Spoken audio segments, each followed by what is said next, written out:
proporcional directa 1. Tablas de variación proporcional directa.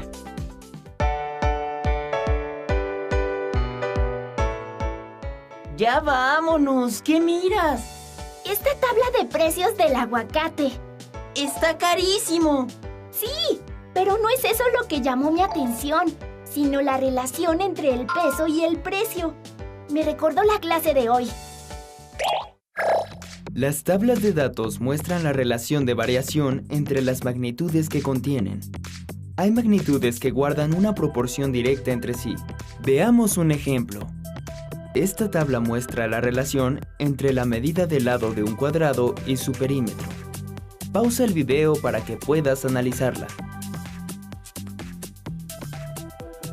¿Listo? Ahora responde. Cuando aumenta la longitud del lado de un cuadrado, ¿aumenta o disminuye su perímetro? ¿Ya tienes la respuesta? Muy bien. Si la longitud del lado crece, su perímetro también. Y cuando la longitud del lado decrece, su perímetro también. Ahora, tenemos que deducir si crecen y decrecen en la misma proporción. Para ello, vamos a analizar su comportamiento. Fíjate bien, si la longitud del lado aumenta, por ejemplo, al doble, ¿la longitud de su perímetro también aumenta al doble? Ahora, si la longitud del lado del cuadrado disminuye, por ejemplo, en una tercera parte, ¿su perímetro también disminuye en una tercera parte?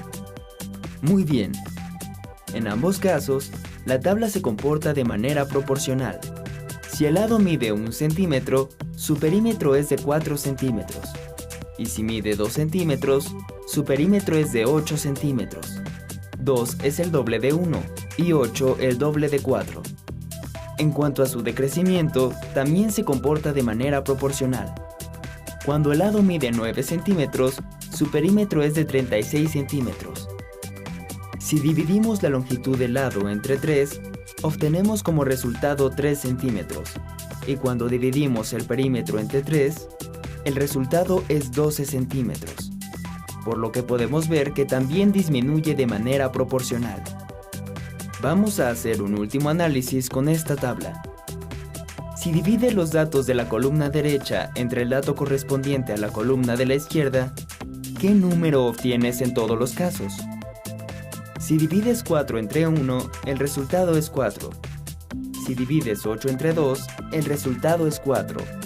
Si divides 12 entre 3, el resultado es 4.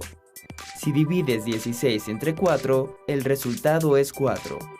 Si divides 36 entre 9, el resultado también es 4.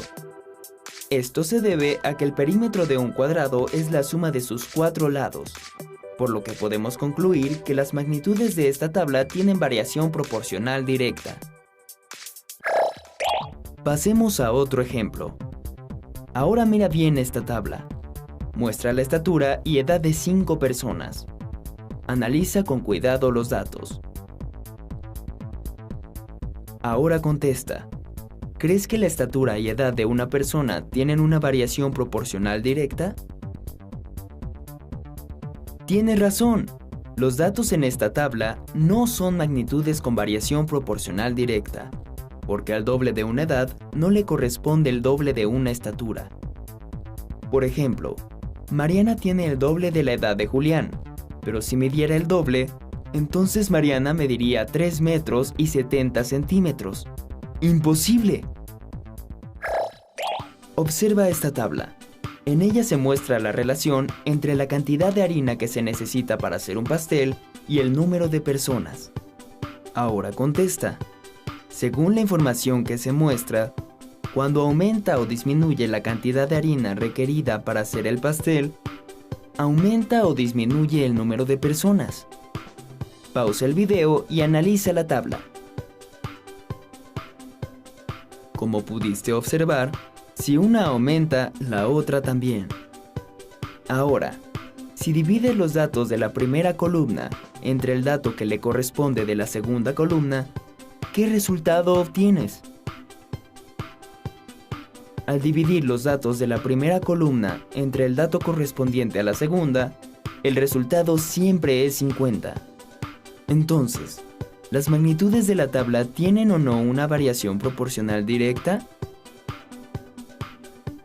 ¡Exacto! Esta es una tabla de variación proporcional directa.